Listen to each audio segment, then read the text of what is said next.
Thank you, Kelly. I had to raise the mic a little bit there.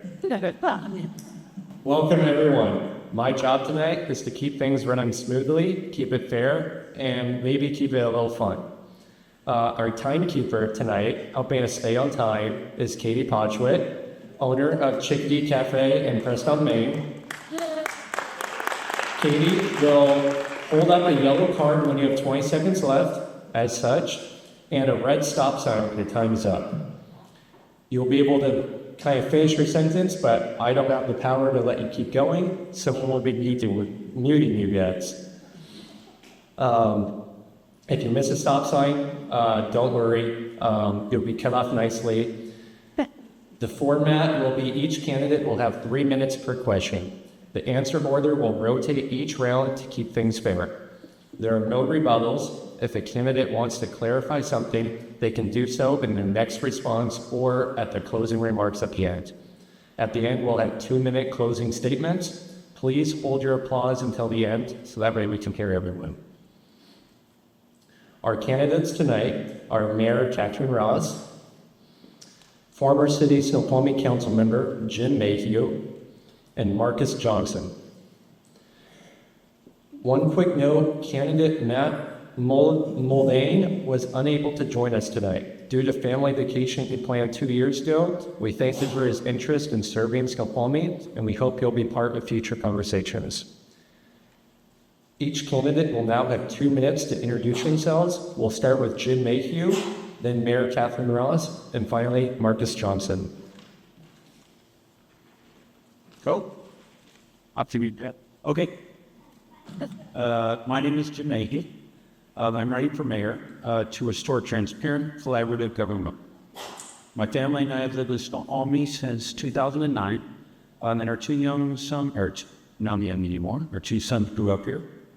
I've had the honor of serving this incredible community for 6 years on the Snoqualmie City Council, and giving back to the community has always been a priority for me. I've served on nonprofit boards throughout my life. Professionally, I've served as a chief financial officer of a Fortune 1000 company. I was a partner at an international accounting firm and was a certified public accountant. I graduated from the University of Washington with a degree in business administration.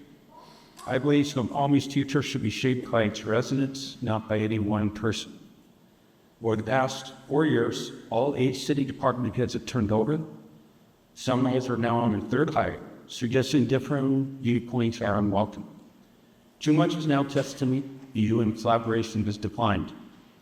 Many issues are discussed in closed-door sessions that result in single-option outcomes.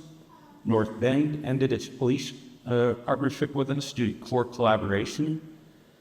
Town halls have become one-way sales pitches, and a costly, undersized pool is being promoted despite repeated council opposition, while our seat at the table for a regional pool remains empty. Major decisions should be made transparently, with open discussion of options, costs, and trade-offs. When staff departures happen or whistleblower complaints are filed, the public deserves clarity. We need to rebuild trust by sharing clear information early, discussing real alternatives, and working constructively with the City Council, the school district, neighboring cities, the tribe, and state and county leaders. Thank you, Joe. Now we'll move on to Mayor Katherine Ross. Great. Thank you. Good evening, I'm Katherine Ross. Thank you to the Chamber and to tonight's Mullvain and Turkey for hosting the event, and for everyone here and those that will be watching this online tomorrow. I'm Katherine Ross. It is a privilege to serve as your mayor for the past 3.5 years. My family has probably called Snoqualmie home for over 20 years. When I took office, we faced serious challenges coming out of COVID. Nearly 1/3 of our city positions were vacant. Systems were updated and residents did not feel heard. We got to work and we delivered results. Today's Snoqualmie is stronger, safer, and more responsive. We modernized operations, implemented new financial systems, restored city staffing, and improved customer service. We were able to reduce overtime, promote internal talent, and built one of the most stable and high-performing city teams we've had in years, which means high-quality, guiltless service for our residents. We prioritize public safety, passing a levy to retain, train, and equip first responders. Crime is down 10%, and we remain one of the safest cities in Washington state.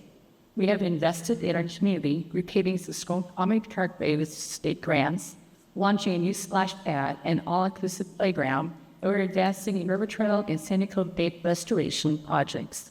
And we're working to secure final funding for the K Center expansion with approval.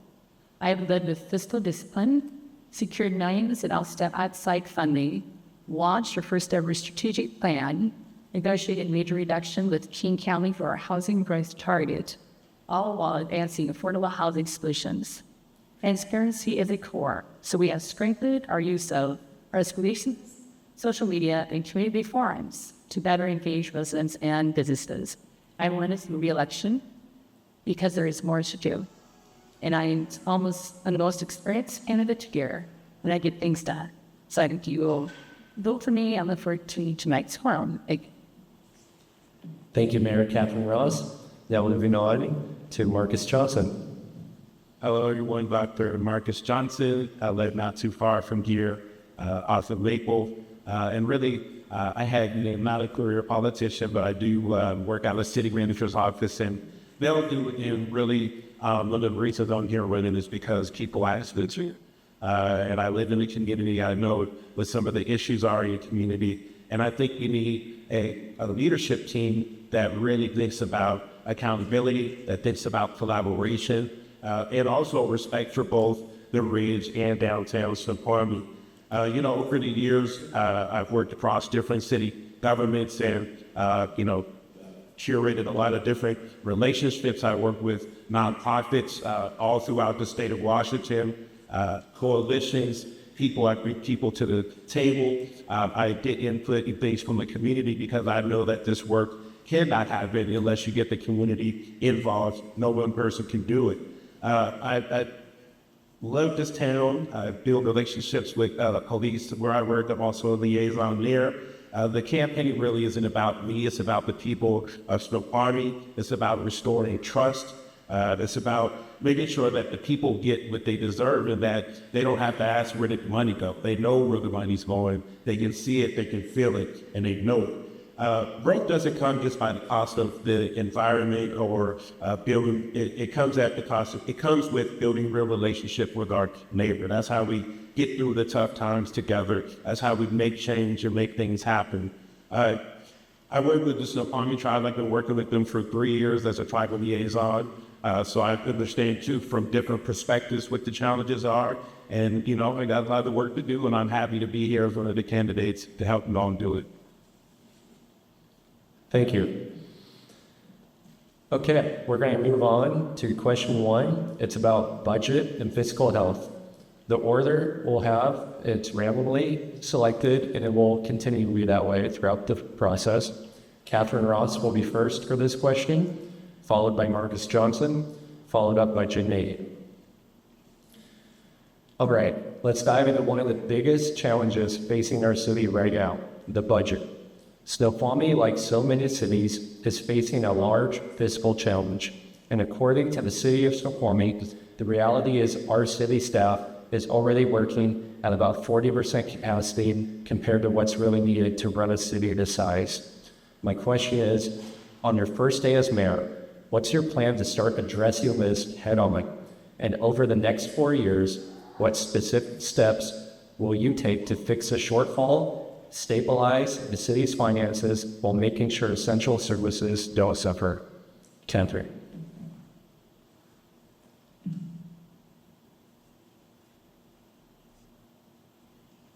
So one thing you've done is we have a balanced budget for 2025 to 2026. Then this was shaped by constant priorities and other benefits to ensure we align with our community priorities. We understand and we know that funding is always, revenues are always an issue for the city. However, different things we're doing, one is economic development on workers of local businesses and bringing different projects to towns such as Millside, Bertha Railway Roundhouse, and Model Train. Each of those different things will bring additional sales tax to the city.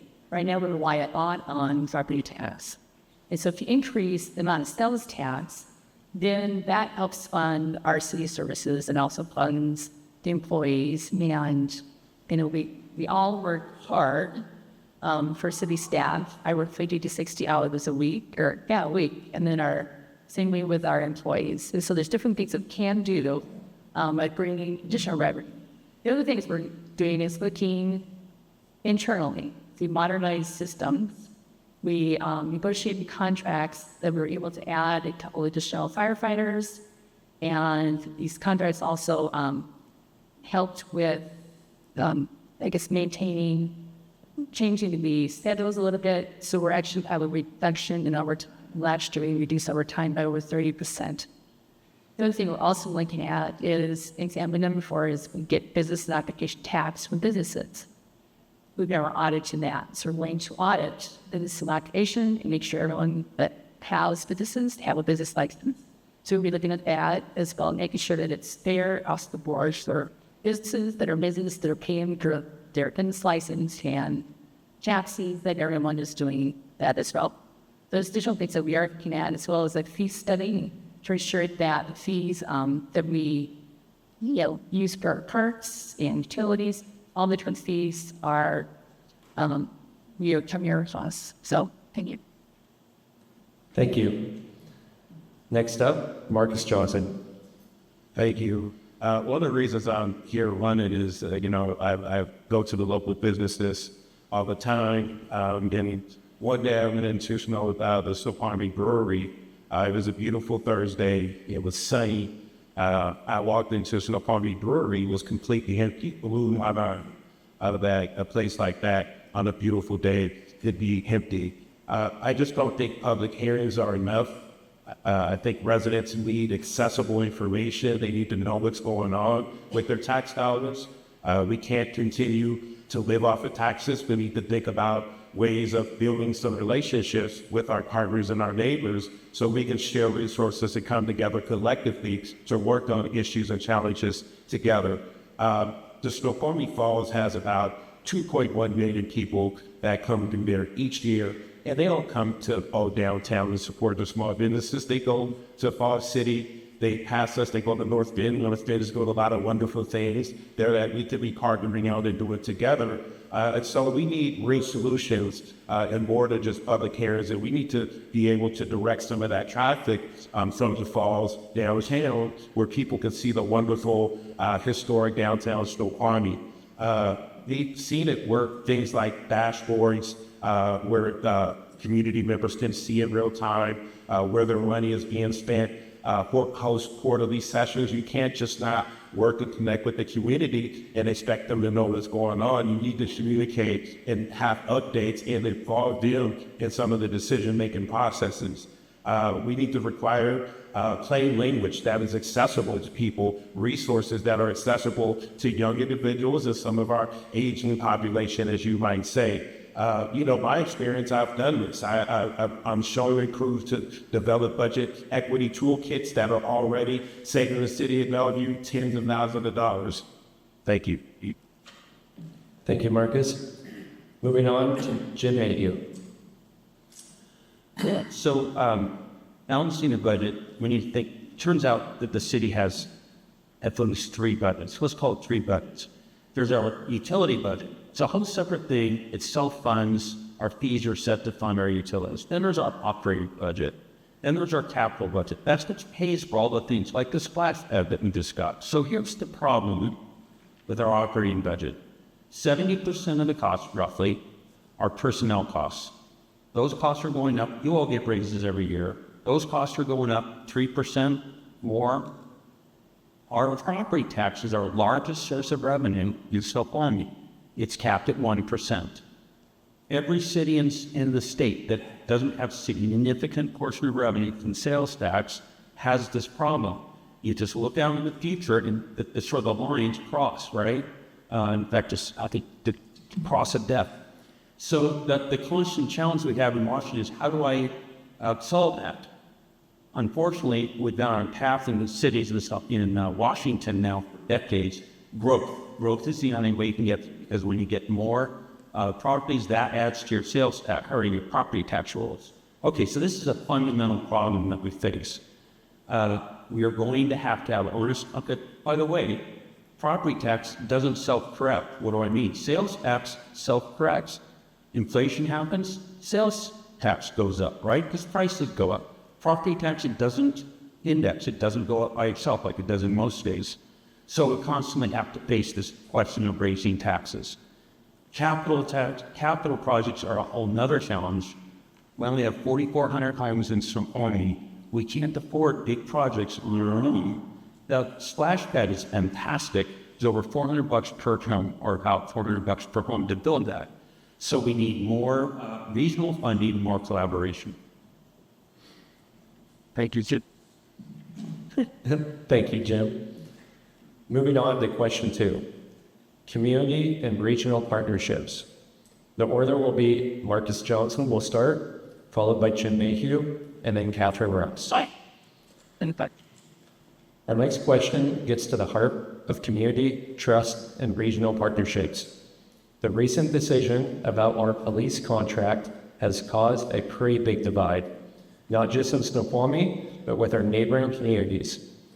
And at the same time, we've fallen behind in building strong relationships with King County, the state, and nearby cities. My question is, how would you rebuild those relationships within Snoqualmie, across the valley, and with county and state leaders to create a more united, resilient community that can face challenges together? Marcus. Thank you. Part of what I do on a regular basis, and one of the strengths that I bring to the table is partnerships and coalition building, not just within Bellevue or Snoqualmie, but all across the state. And actually all across the nation. I actually speak to people from different parts of the world. And part of that is so we can share information, tools, and things. So one of the first things is really healing this relationship and the fracture between the city of Snoqualmie and North Bend. I'm willing to come and sit down and figure out how can we come to some common ground, because if we don't do that, we won't have a police force here. So then we'll have to rely on King County to patrol our streets, and I don't think any of us in this room want that. In addition to the big $5 million loss that's going to come with that.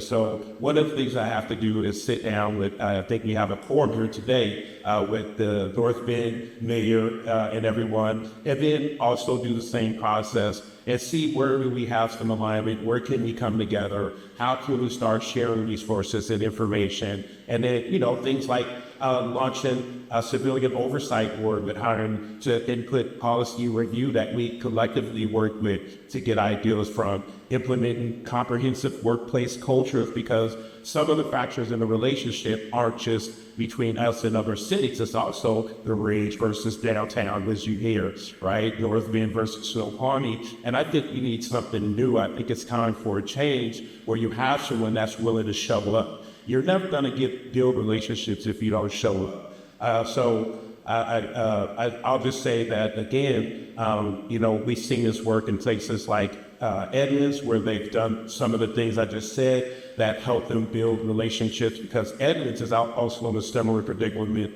where they might not have a police force. And so they learn to come together as a community and figure out ways to support and keep their neighborhoods safe while building relationships with neighboring cities. Thank you. Moving on to Jim Mayhew.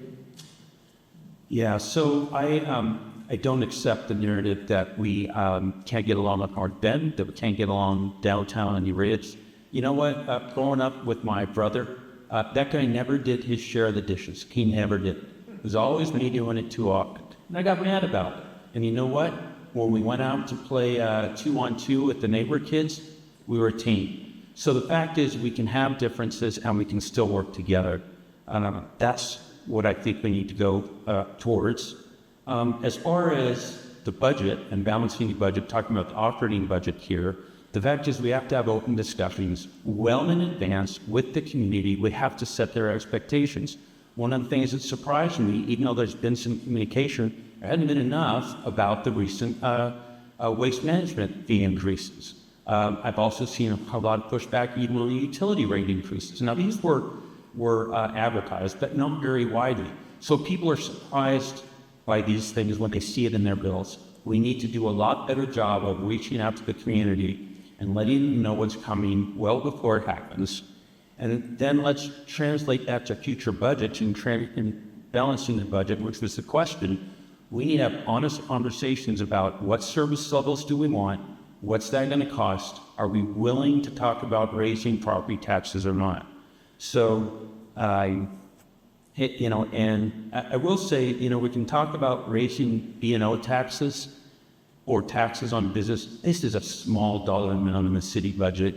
And our small businesses in Snoqualmie are already struggling with retail in particular. It's great in the summertime right now. By the way, you go down to the brewery right now, it's packed. They got good food, so you should go. But the thing is, in the shoulder seasons, in the fall, in the spring, they really struggle. And so we need to do a lot more to attract more outsiders to come in and spend money in our establishments so that we all can have those, not to raise B&O taxes, but so we can continue to have those in our community. So, yes, how do we attract more people to Snoqualmie? My view is we've got to attract more people to the Upper Valley. We must collaborate more with North Bend. This whole thing with the police thing is look, we're going to lose half our police force.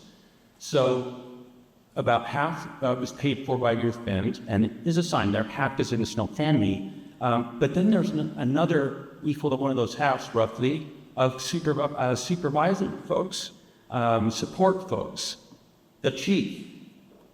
We're losing all the funding for all that. So in our attempt to raise fees on North Bend to help us balance our budget, we actually lost that source, and now things are even worse. So we're going to have to be serious and complete with our population about what we need to do. Thank you, Jim. Now, Captain Rose. Thank you. So effective leadership means working across the boundaries. And it means showing up, listening, and actively engaging in regional conversations. And I do that. I sit on the Sound City Association board, or represent 38 cities, and we work on common issues together. I also sit on the regional transit committee and meet with Metro, trying to get transit into the valley and better bus systems for us. I also attend the Snoqualmie Mayor's group that meets once a month. It includes the mayor from North Bend, Foundation, Duval, and sometimes Snoqualmie. And we get together to talk through what the common issues are within our city, what is good things that are happening too. We share information, and as well as there's another mayor's going to be zoomed in every 2 weeks that includes the Snoqualmie amendment, so consistently talking through different issues. When you could talk about the North Bend and Snoqualmie did go, we had transparent classes. We offered different options, such as we wanted to have public safety meetings together, or we offered the Snoqualmie Police Advisory Committee. But North Bend declined. We wanted to get together, wanted to talk to them, and work through the issues. They declined. And you're talking about cutting the face versus calf.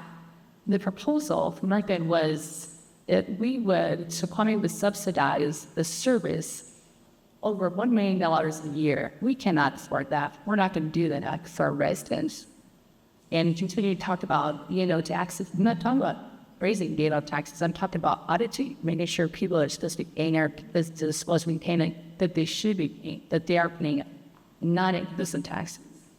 That's maybe. Thank you, Katherine. Question 3 will be about affordable housing.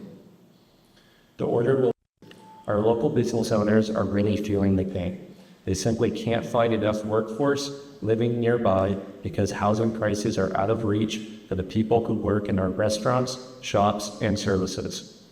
That said, Snoqualmie is unique.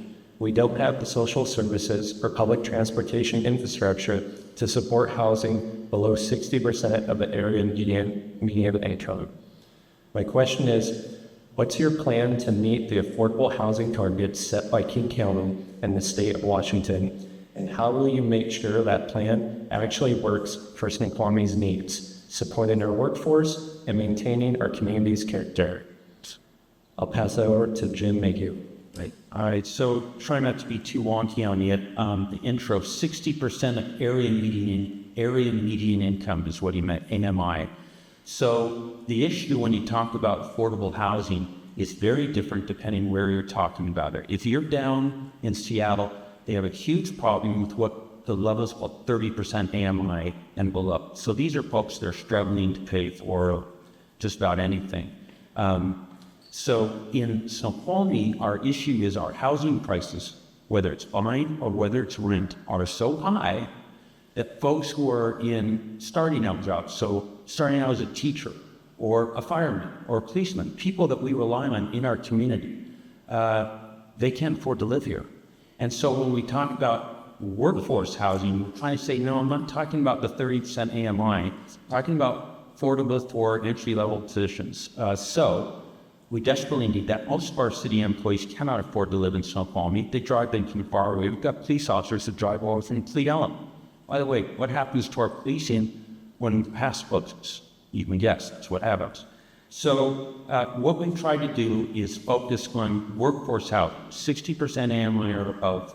We just went through a couple of years ago a negotiation with the mill site to give the developer there the entry development agreement.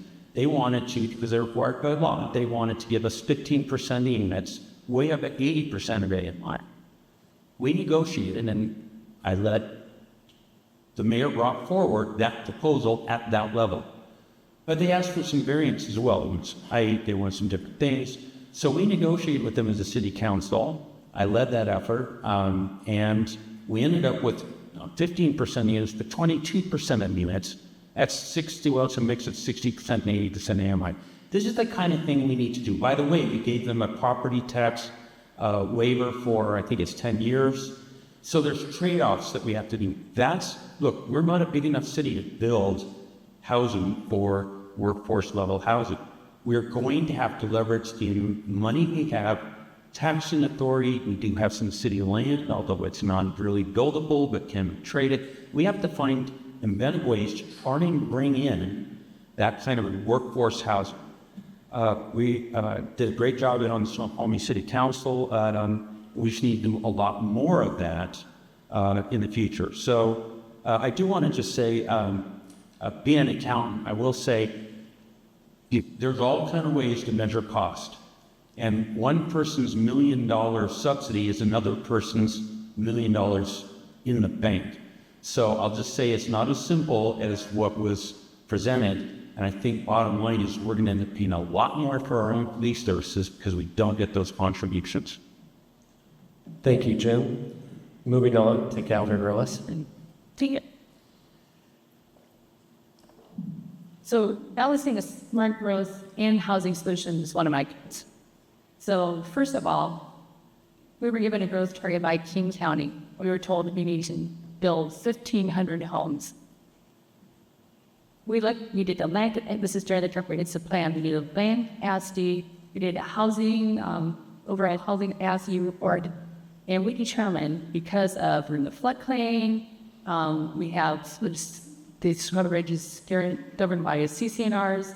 There's no place to build it. So I was able to negotiate with King County to reduce our growth target to 719 units. So those 719, and this is like the first time we've ever done that. So the 719 units, though, we need to make sure that this count. We know that, when we hire people, it's difficult to hire. It's difficult to hire because a lot of people have to commute in. Some people right now do not want to cross State Route 18 to commute in. And so we need to be able to have housing here. And we are working on what the AMI looks like. We're told that we need most of those that are 19 in the 0 to 30% AMI. Because we don't have the services, we don't have the transit. And so what we really need is homes for our firefighters, our teachers, by city staff. I mean, it's a lot to them, right? So there's only 11% of people that work here actually live in the city. 89% commute in. So that's just totally unreasonable. So we need to come up with different solutions. And one is, you mentioned the mill site development with 160 multifamily homes. Those are coming, right? The next couple of years, 22% are with first housing. We also did panorama apartments. It's 191 of the 191 of them that came in this 2020, right during COVID.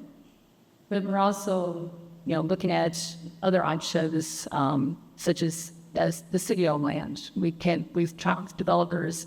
However, it's too small of a space, and it's kind of a creep areas like deep slopes and in critical areas, and so it's going to be difficult to build something there. Maybe they could use 1 acre out of the 10 acres. So we're kind of limited in the space that we can. It's also talked with the tribe. The tribe is very interested in submarine on a housing. So we need to figure out where we can build it, where we can build it, around 19 units. And we need to get started. So keeping the liquor, you get it. All right. Thank you, Katherine Rose. Moving on to Marcus Johnson. Thank you. There's just saying here that, let's talk about the elephant in the room. But there's also another saying related to that, and the saying goes, let's not just talk about the elephant in the room, but ask anybody else about asking the elephant things, right? So I want to talk about the elephant in the room because I'm trying to understand some of the relationships, because we're filing lawsuits against North Bend, but yet we're talking about being at dinner parties together. I'm not quite sure. I'm trying to just get a sense of what's going on. We're in one of the worst financial states that we've ever been as a city, and people are struggling and hurting. And I think the comment about the Snoqualmie tribe, I work with the Snoqualmie tribe daily. I spoke with Josh Gable today. I sat down at the council meeting with the tribes. We built some really great relationships. We're currently working on a collaborative project to get a crisis care center in the east side, and this is going to be used for everyone. I work with the Snoqualmie tribe to help get languages in the Bellevue School District. They actually worked with me in community development on a comprehensive plan 2044. And so it really goes back to the relationships that you have and the people that you bring into the fold, so you don't try to solve all these problems on your own. So get back to affordable housing. I'm actually one of the core key advisors on our affordable housing plan, and I can tell you it can be done. I've talked to Snoqualmie. They want to be partners. That part is true, but they're struggling. They've been trying to maintain a relationship with the city, and it seems like the city does not want to show up. So first, we need to get over that a little bit. We need to do what we got going on in North Bend, so then we can think collectively on how to address this affordable housing issue, because it's a regional issue and it's coming. So things like inclusionary housing is something that we're doing in Bellevue, and that can be done here. Community land trust, where we get the community involved, and so they have some stake in the game and they know what's going on. So we keep the old town feel of Snoqualmie, and we also make sure that our staff and people that work here have an opportunity to live here. One of the things I'm trying to get done in Bellevue that I would love to get done here is maybe getting a down payment for our officers or for our staff and people, a $15,000 down payment or something like that, so people that actually work in the community have an opportunity to live in the community. Also, we can talk about, encourage mixed income development, preserving the community character, and explore, anti-displacement measures, because it's just tough when you want to maintain the beautiful richness of the mountains and environment, but people need places to stay, costs is going up. We don't want people spending their money on rent. Thank you, Marcus. Moving on to question 4, YMCA expansion and pool addition. The order will be Katherine Ross, followed by Jim Mayhew, followed by Marcus Johnson. Let's move on to one of the biggest community conversations happening right now, the Snoqualmie Valley YMCA, and the possibility of adding a pool. There's been a lot of discussion and honestly a big disconnect between what residents said they wanted and what's currently being planned. A survey of over 630 responses showed strong support for a valley-wide pool that serves multiple communities, but right now the focus is on the Snoqualmie-only YMCA pool expansion. My question is, do you support the Snoqualmie-only project? And if so, would you support 1, raising property taxes to help fund it, 2, using a councilmatic vote, meaning the council could approve funding without going to voters to cover the gap between saved development fees, grants, and total project cost? I'll pass it over to Katherine Rups. Thank you.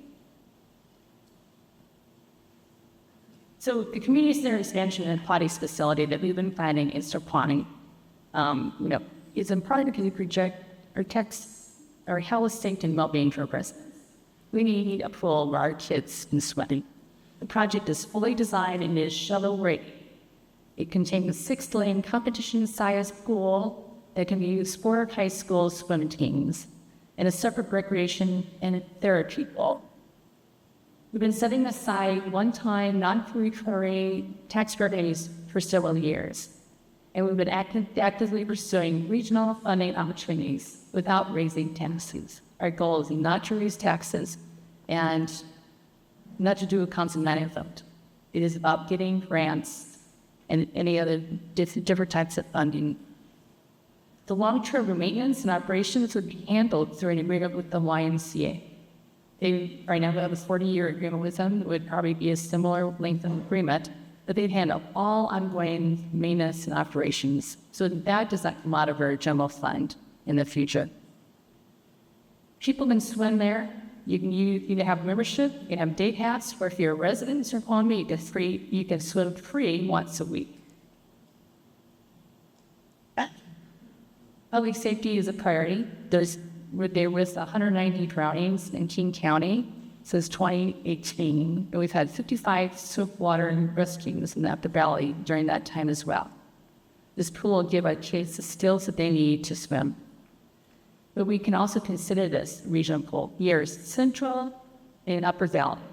A third of our population is under age 18, and there's hundreds of kids that commute into the schools every single day. And so we will welcome to work with others and to come to Snoqualmie and help us build a pool, because it was shovel-ready. If you're going to wait to do a regional pool, they're building one in Bellevue. And you're also looking at a regional pool in North End. I don't know if you can have those that same size of pools within 20 minutes of each other, or be able to afford it. The project in Snoqualmie will bring jobs and economic benefits. And in the state, I sent a letter to actually the Snoqualmie Metro Hubs District, North End City Council, and then the school district and others in May 2024, asking to meet and talk about how we can fund this together so we get the pool going. And there's only one Snoqualmie Metro Parks District that responded to that invitation. So I'm willing to work with our city is, but I will tell you that if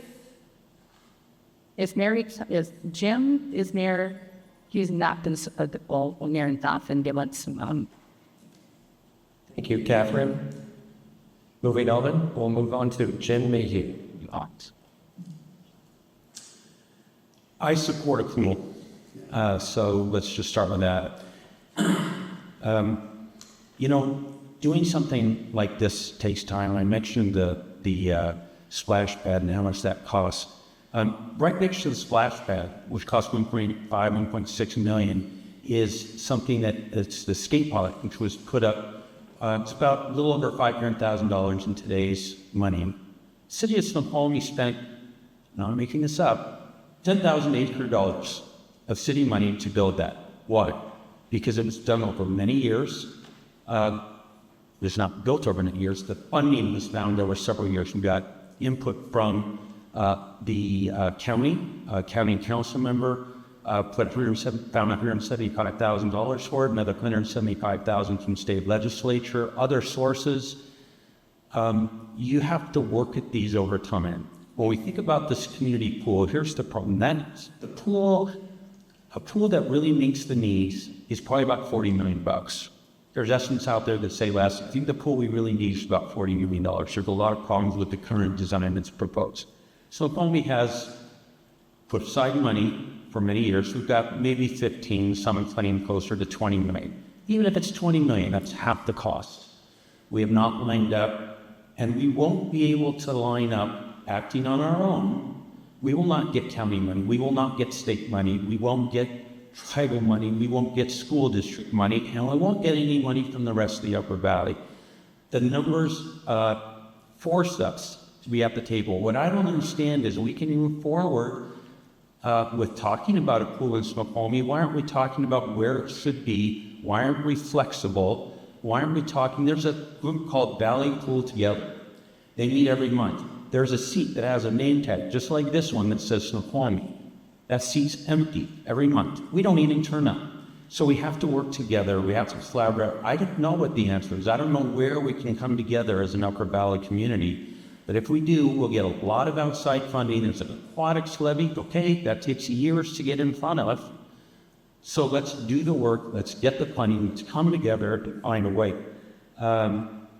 If you try and fund that out of Snoqualmie, we'd have to go to the voters.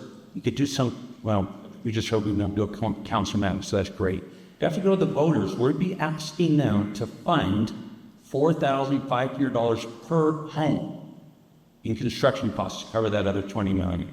So I don't think that I think we've got to find a way to collaborate. Yeah,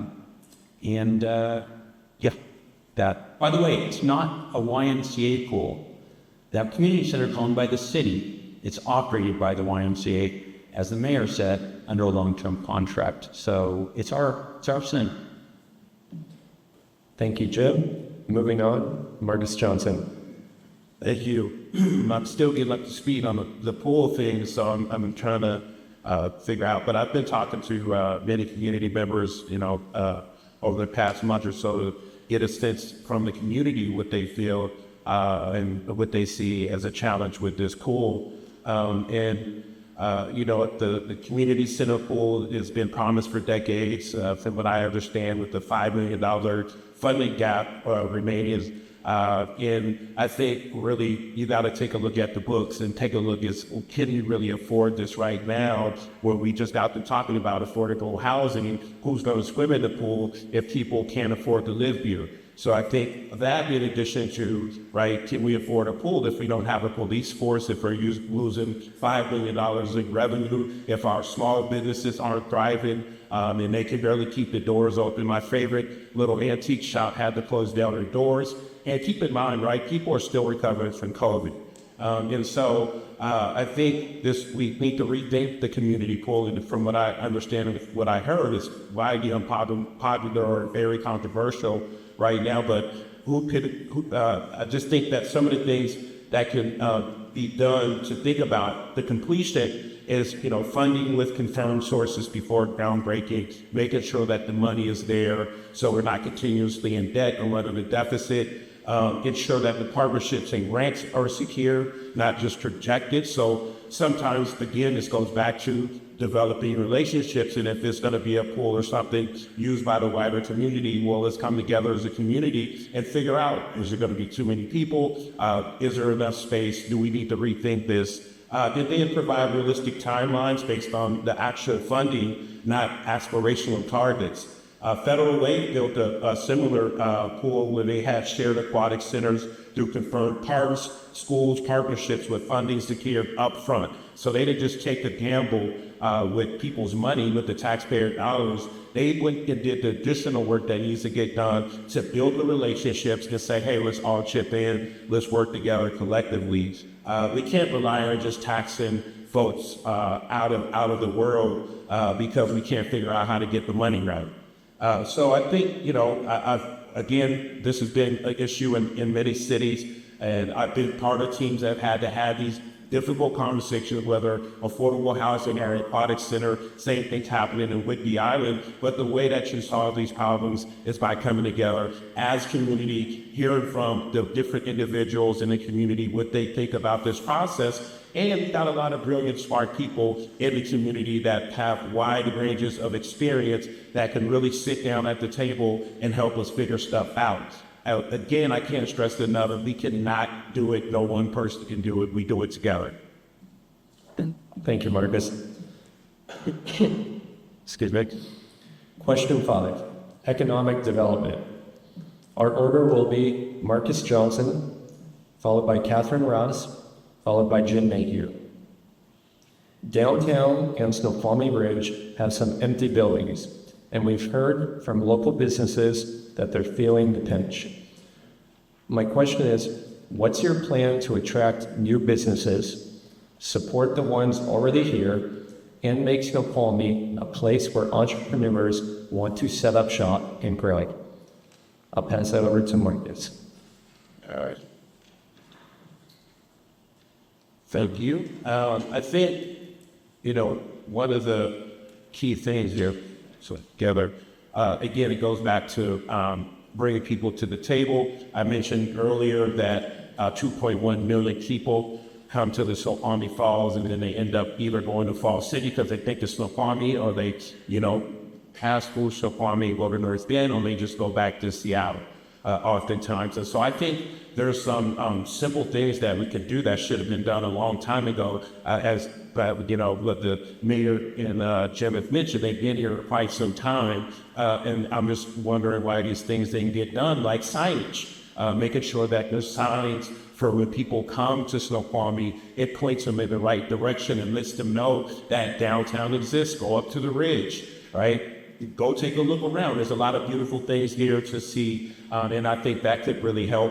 Again, how do we come together with our neighbors, work with not just North Bend, we work with Falls City, we work with cities like Bellevue, Sammamish. I do a lot of regional meetings all the time on a weekly basis, and usually, especially when it comes to the east side, it's usually Bellevue, it's Sammamish, it's Issaquah, it's Kirkland, it's Redmond, and guess who's missing? Snoqualmie. And North Bend you may hear about, but North Bend you don't hear about us being represented in a lot of these different conversations. And so there's solutions to this. One, work with Snoqualmie. I've spoken with them. They're exhausted with the 2.1 million people that are coming through the falls every year, and they want to work with the city and work with us to funnel that through downtown and up towards the ridge.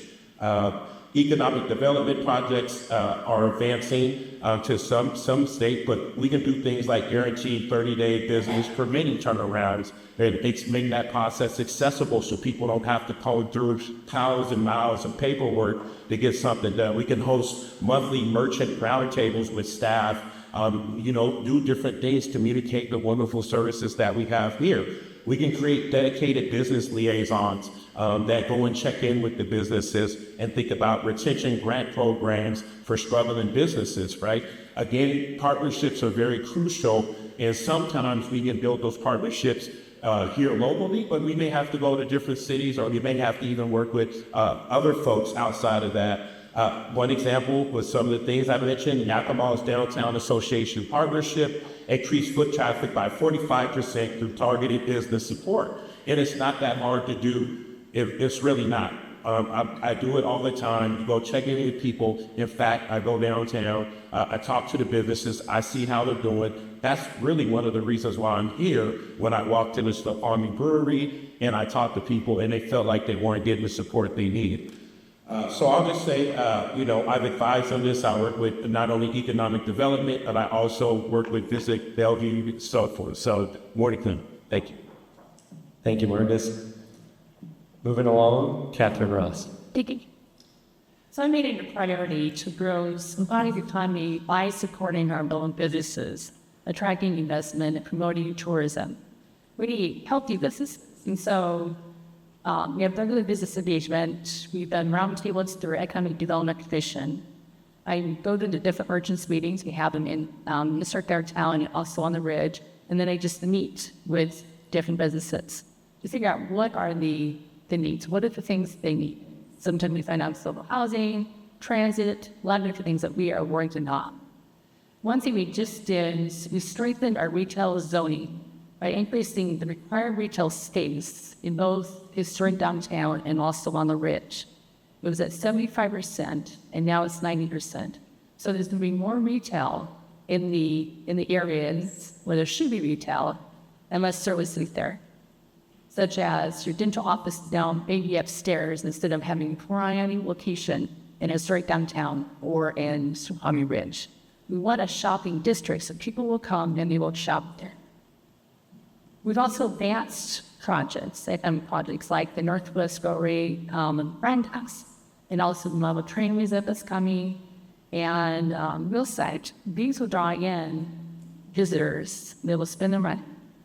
These will attract additional retail, including restaurants. We've launched tourism tools, and so on our website, they'll list all the local businesses. You can find out where you need to go for like an hotel, or you can go to a restaurant, or what type of shopping you have. So we have these different things, including a kiosk. We have updating kiosk maps, especially down in the historic downtown, that shows where all the different restaurants are in a map. And we throw wonderful community events that brings people in to spend money. You know, the winter lights, we have movies and music in the park, break 4th of July. All this brings money into our city and helps our retail. We also have different groups that we lay on and work with, such as the Snoqualmie Valley Chamber, and then also we have the Snoqualmie Valley Economic Alliance, which is it's all the neighboring cities and the tribe that help to support business recovery during COVID. And it also allows us to apply for grants and additional funding. We can also determine what type of businesses are we missing and go and promote, try and bring them into our city. So there's a lot of different things that we need. And the first is we need a healthy environment. We need a place for workers or to live and have transit. And we need businesses to do well by shopping at them. So thank you. Thank you, Katherine. Moving on, Jim Mayhew. So, the owner of Frankie's Pizza said something in a business development meeting that I was at when I was on the city council. I remember it to this day. Because the question we were asking business owners is, what do you need from the city of Snoqualmie to succeed? His answer was simply, he says, I'll run my business. I just need you to keep the streets open and need you to have the trash picked up on time. I just need you to not be in the way and make sure nothing gets in the way of my running my business. That we don't need to pick what businesses will be here. What we need to do is create an environment that will support businesses all year round. So what's our role? We can talk about the 2.1 million folks that go to the calls. Just so you know, we've been working on this for 20 years. We have tried so many different things. I won't go through the whole list. We have not found a way to be successful at that yet. We haven't tried everything that we thought. We should keep trying different things. But we figure we capture in Snoqualmie that 2.1 million, maybe 40,000 people a year, maybe, probably less.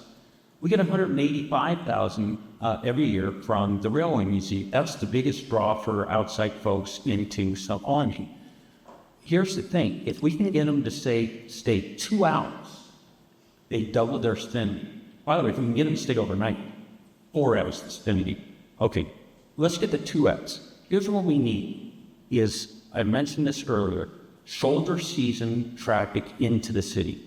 So what's gonna drive that? One of the big things that we bring folks here is the festivals we have. It's things like Twin Peaks. It's things that are actually more of Upper Valley than any city specific. So why do we continue to accept this notion that we're competing with North Bend for tourism? No, let's work together. Let's bring more folks in.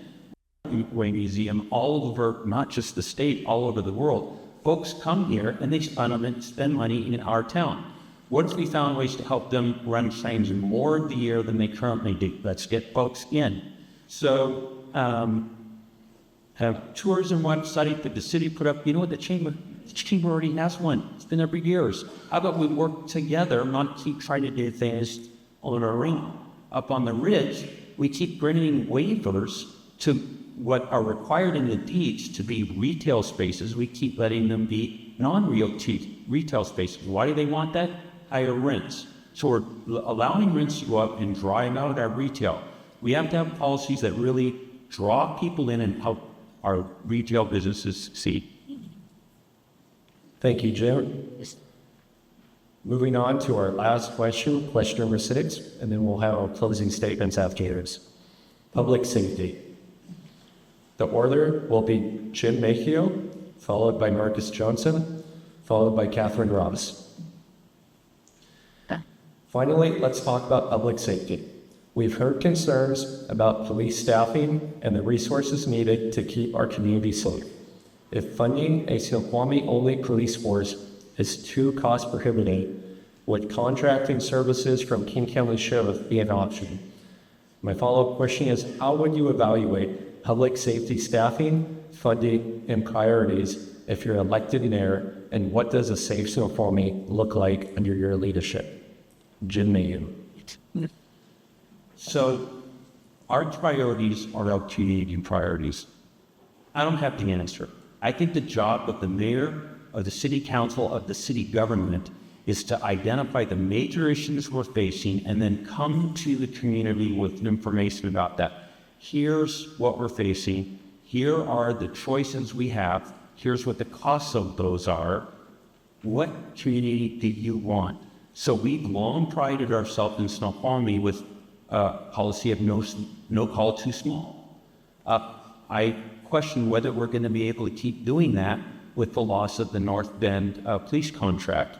How are we going to pay for all our overhead, let alone keep enough officers on duty to respond to no call too small? We're going to use our availability of backup, sure, on priority mutual aid calls. The county sheriff will come back us up. Today, we just shift officers around between North Bend and Snoqualmie to meet wherever the need is. That's common. So now we're going to, mutual aid on a high priority, but how are we actually going to meet with just 2 officers on duty? How are we going to meet no call too small? So the question, we're going to have to be honest with our population and say, our residents, and say, here's the challenge we face. What do you want? Here's how much it will cost for us to continue the police services that we're currently providing at the service level they're currently providing. Here's what it would cost if we went with county sheriff, like Carnation does, like North Bend has now decided to do. Is there anyone we can combine with to share administrative costs? The nearest one left anymore is Issaquah. Okay, let's have a discussion. My point is, let's figure out the options and then ask residents what their priorities are. So more transparency, more communication with residents, more listening to their priorities and what they're willing to fund. To this famous Abraham Lincoln quote, I have absolute confidence, this is him, not me, I share it though, I have absolute confidence in the American people if you just give them the facts. Everyone stops the quote there, he said, and a deal. But I think that's what we have to do. That's the openness and the collaboration with our residents, with our neighbors that we need. That's how we're going to solve public safety, is we have to ask. And by the way, the same issue can be asked about our fire department. We continue to pay our fire department wages, our firefighters' wages that are below what they would get if they went to work. And as a result, we have lots of turnover. So how are we going to sustain our public safety, police and fire? We're going to have to make some hard choices, but let's tell the residents what the facts are and let them decide. That's the role of the mayor. Thank you, Jim Mayhew. Next, Marcus Johnson. Yeah, thank you. It's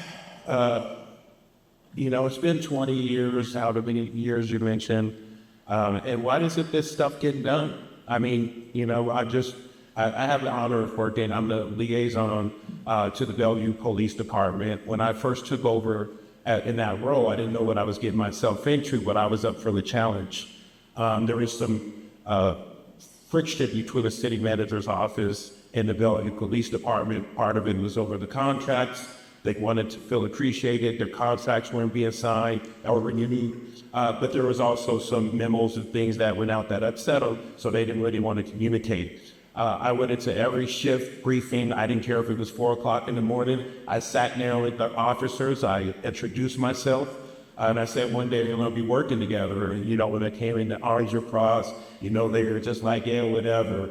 And now we just recently did a Stronger Together hate crime forum because we've been getting an uptick in hate crimes across the region. It's really terrifying what's happening to individuals. And so we wanted to provide, working with the King County's Prosecutor's Office, Bellevue PD, and myself, organized this for a lot of CDOs, so community-based organizations, to one, help them determine the difference between a hate crime and a bias-related incident in the process of reporting that to Bellevue PD, because there's a series of crises that people aren't aware of. One of them is that a large number of people aren't reporting hate crimes.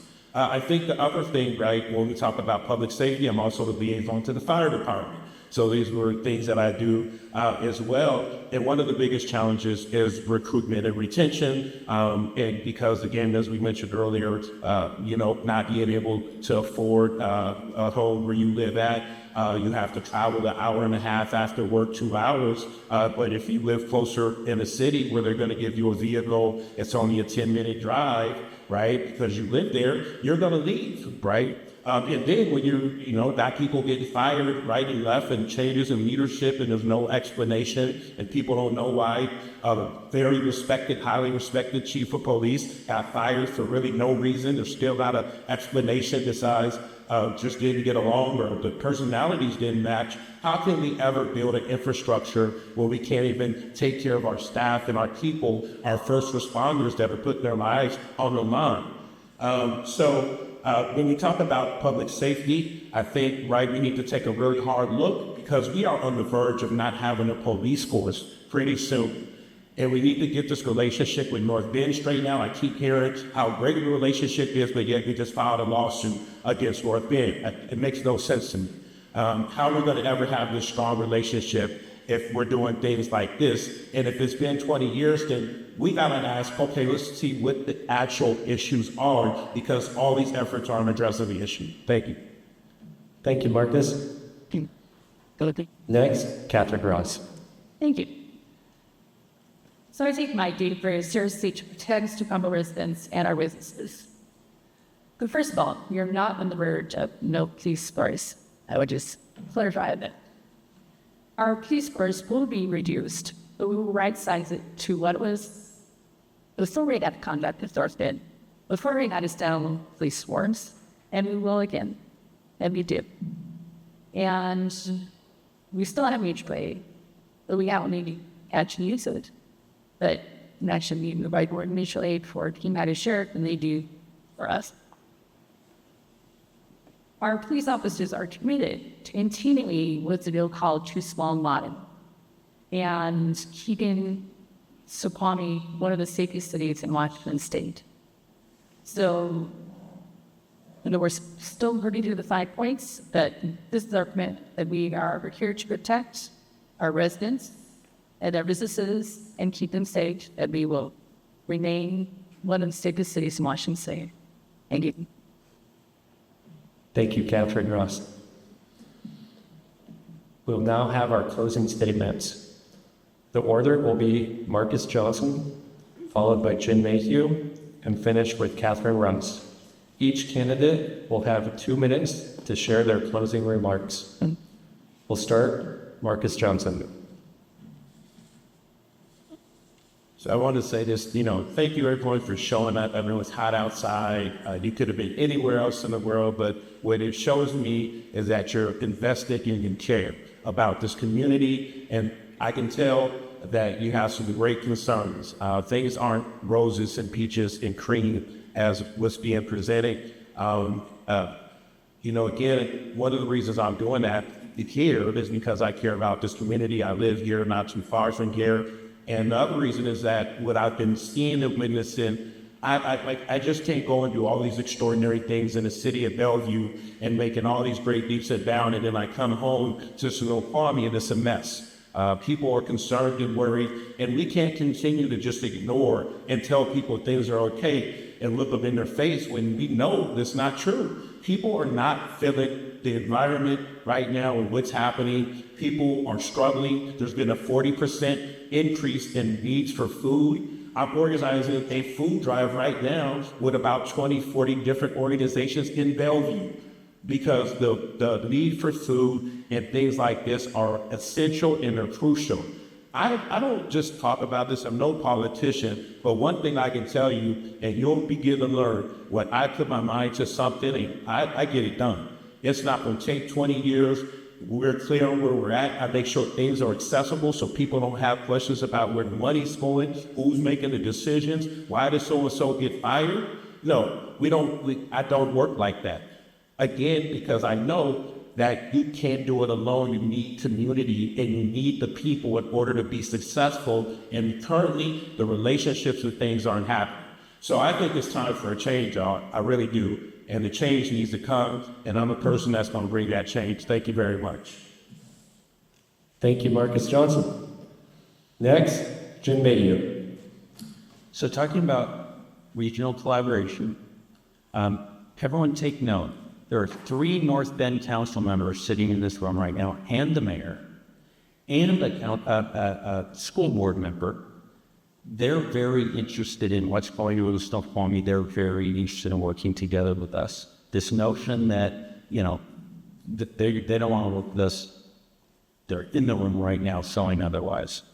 A former mayor used to say, a good thing for a mayor to do in Snoqualmie is spend about a third of their time, not in the city, but out on regional boards and regional task forces, not to get endorsements, to get the scraps from the table. Because in King County, just the crumbs they leave on the table will help us fund things like skate parks, like splash pads, like pools. So it's advice that says it's that collaboration that is really going to make the difference in Snoqualmie. I think that's dead right. Federal funding to states is severely reducing now over the next year. State budget is squeezed. There's less available to come through to us.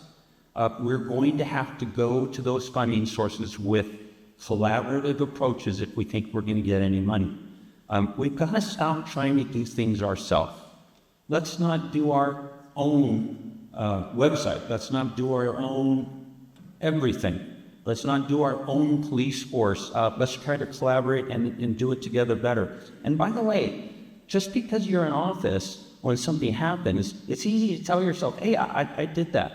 But the fact is the work is usually done long before you get in office. We talked about the Parkway repaving, $5 million.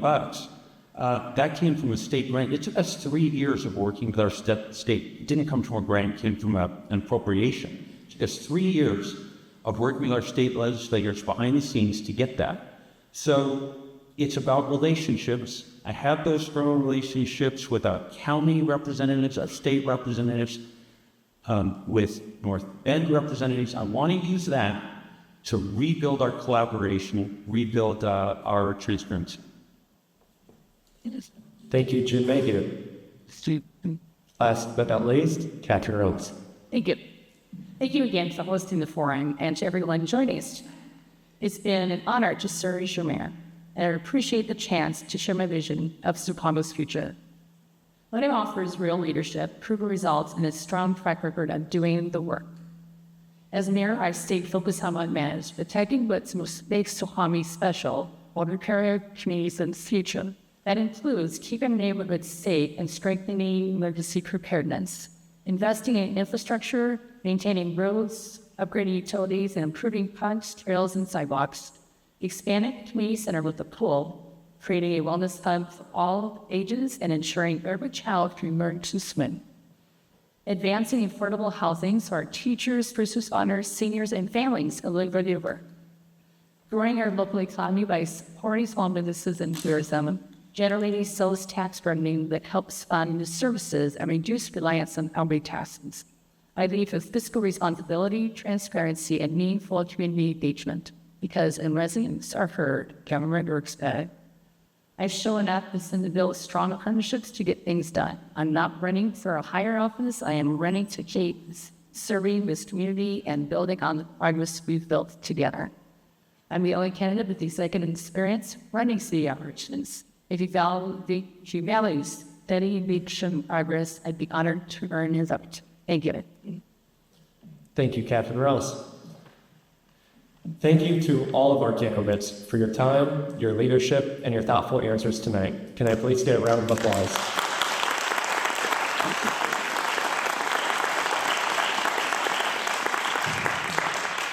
I also want to have a few more thank yous added from Michael over here from October Images Real Estate Media and Snoqualmie School District for hosting. I also want to thank our amazing community for keeping us on track for time, to the SnoValley Chamber for hosting, and to all of you for showing up as a community, and to our wonderful moderator, Nathan. Sorry,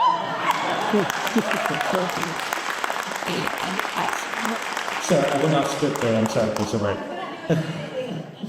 Ballots will be arriving soon. Please take your time to vote. It really does matter.